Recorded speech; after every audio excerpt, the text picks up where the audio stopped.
Ayan guys, papunta tayo ngayon sa Publico Kitchen Cafe sa, anong pangalan nito? Lipa, Batangas. Papunta kami ngayon actually ng Lucena and tayo ay dadaan sa Lipa kasi ang traffic sa San Pablo. Tayo nga pala ngayon ay nasa Marikina City. Bibili tayo ng pasalubong. Yun, kung mapupunta nga pala kayo guys sa Marikina, try nyo yung kanilang puto, kutsinta, okoy. Ayun guys, nandito nga pala tayo ngayon sa bilihan ng pasalubong kay Aling Remis. Kala nila vlogger kami, starting vlogger. Pero lagi kami dito bumibili. So pag mapunta kayo dito na kayo bumili kay Aling Remis. May ano naman siya, malaki yung karatula niya doon sa labas. Tapos mabait din yung kanilang staff. Ayan, nagpa-picture pa nga sa amin eh. Pero hindi naman kami sikat. Ay, pinicturean pala kami. Kung may makita kayong random post nila sa like nyo na lang kunwari sikat kami. Fake it till you make it. So, ang masarap dito ay puto, kutsinta, Okoy, yung crispy okoy. okoy.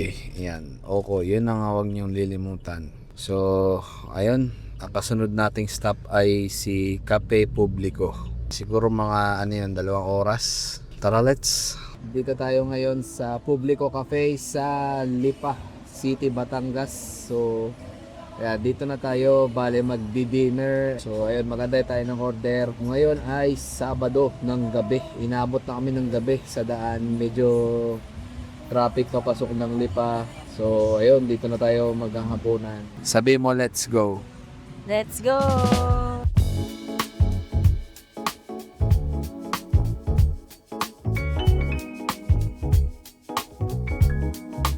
Yan, dito nga pala kami sa labas, sa alfresco. Parang hindi naman siya totally alfresco kasi may bubong naman siya. Pero dito kami sa labas kasi meron kami kasamang doggy. Yan, may kasama kaming doggy. Dumating na yung aming order na calamares. So, ayan, tikman natin guys. So, meron siyang 2 dip. Bigyan natin ng konting lemon.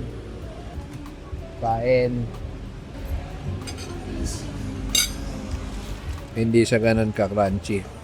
Ito, mayonnaise. Ito parang mayonnaise na may ketchup yung isa. Ayan, try natin yung plain mayonnaise.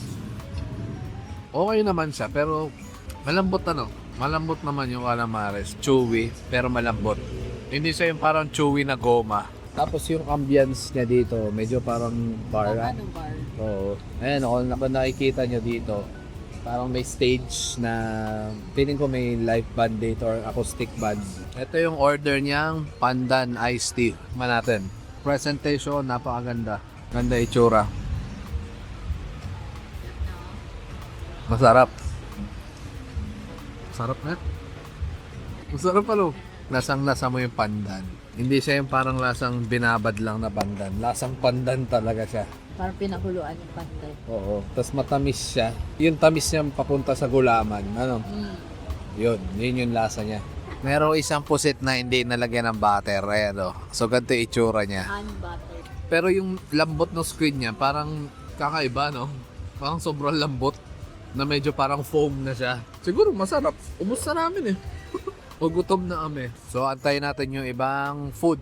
Ayan guys, dumating na yung ating mga order. Meron tayong soy chicken, bulang lang na sabaw. Sa mga hindi nakakalam ng bulang lang, para nga pala siyang nilagang gulay.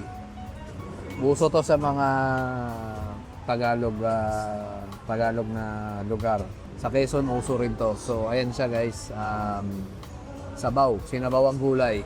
Basically, garlic rice, aligay rice. Sulit yung aligay rice nila kasi 99 pesos lang yun. Ang dami. Parang kasya to sa 3 tao. Tuna salpikaw na mukhang masarap talaga. Ayan, let's go. Ayun na to. Ito nga palang bulang lang ay merong okra, may kalabasa, may talong, may malunggay, and ano pa, kamatis. May Baguio beans. Cheers guys. Sarap. Sa mga hindi pa nakakatikim ng bulang lang, ang bulang lang medyo, yung sabaw niya medyo papunta na ng tinola. Kasi meron siyang luya eh. Pero wala siya nung lasang karne na, siyempre wala naman siyang karne, gulay lang siya.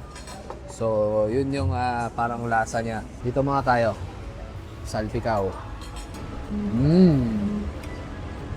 Ang sarap. Yung tuna niya, lutong-luto. Yung iba kasi medyo half cook yung tuna. Yung texture niya para ng chicken. Para na siyang manok.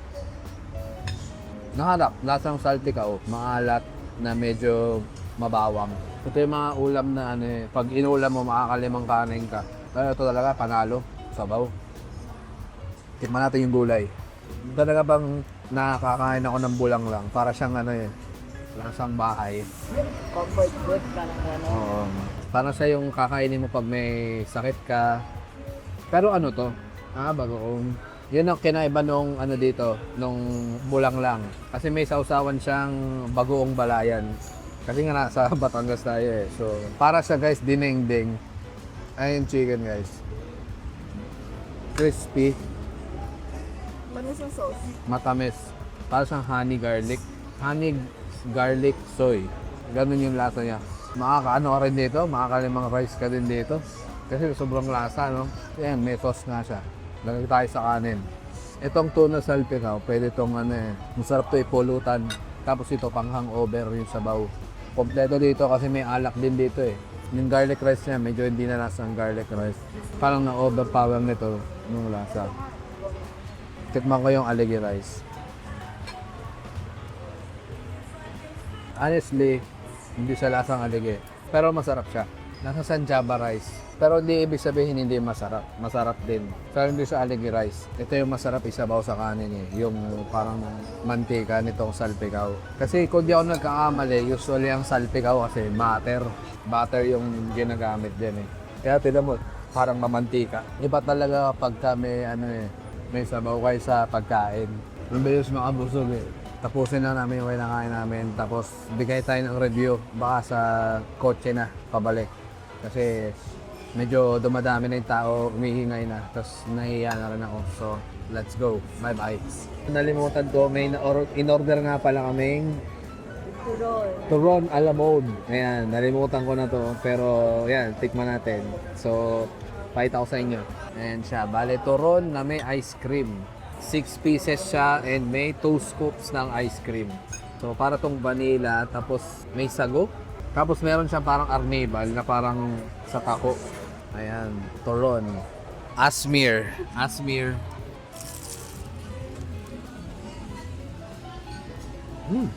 Meron siyang langka.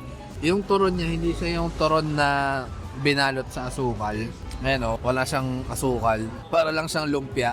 Feeling ko yung tamis nito kukunin mo na sa ice cream tsaka dun sa arnibal ng taho. Hindi ko alam pero may ganun siya eh. May sago at yung arnibal. Tumana rin ng ice cream. Basically ito ay vanilla ice cream. May cheese pala. May cheese yung turon niya. So siya ay langka and cheese turon. Ice cream and turon. Okay na meron siyang cheese kasi nababalanse niya yung tamis, no? Pero kainin nyo agad to kasi nga tunaw yung ice cream. Yan, ito na yung last food trip natin ngayong araw. Pero ito lang naman talaga yung food trip natin kasi mag-abutan nga lang tayo ng gabi dito sa Lipa City.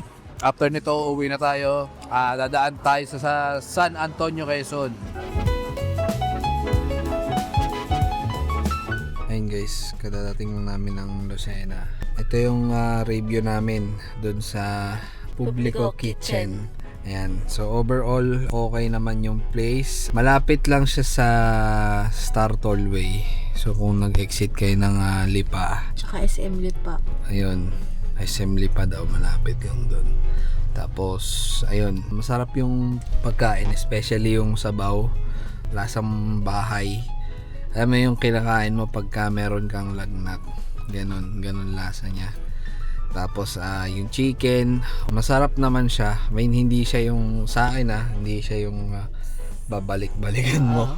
Ayun. Kasi parang yung flavor niya, pwede mo na siyang parang ordinary na lang din. Kasi parang sa akin lang, overrated na kasi yung honey, soy. Butter. Yun lang basically yung lasa niya. Yung salpikaw, okay, masarap siya. Siguro para sa akin medyo overcook lang yung tuna. Dry yung tuna. Oo. Pero yung sauce niya masarap. Yung sarsa, masarap siya. Hula ko, pre-cook na yung tuna doon. Kasi mabilis lang siya i-serve eh. Yung calamares, okay din. Hindi masarap, pero hindi siya yung babalik-balikan mo. Medyo weird yung yung calamares, di ba?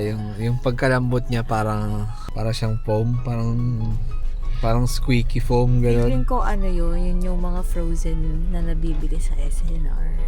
Tsaka kasi yung kiwa niya Perfect. oo, pantay-pantay eh. Sinlicer talaga siya. Pero pinakita ko kanina yung merong isang walang butter.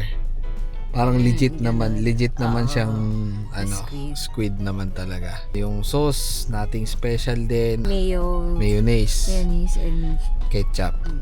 Tapos may plain na mayonnaise. Hindi ko alam kung bakit.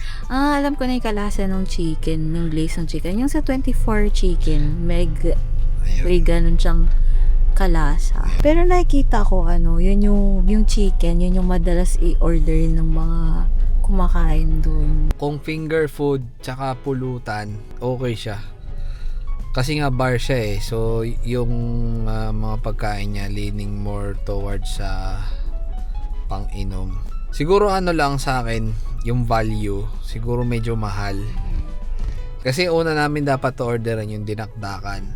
Nakalagay pa siya sa appetizer. Tsaka yung kinilaw. Oo, yung kinilaw 499. Yung dinakdakan 499 din. Tapos order pa kami ng manok na halos ganun din eh. Basta overall yung bill namin is 1,700.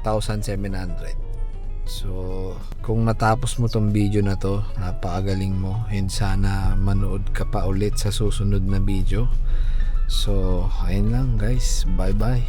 Bye! Good night! Bye-bye. Thank you.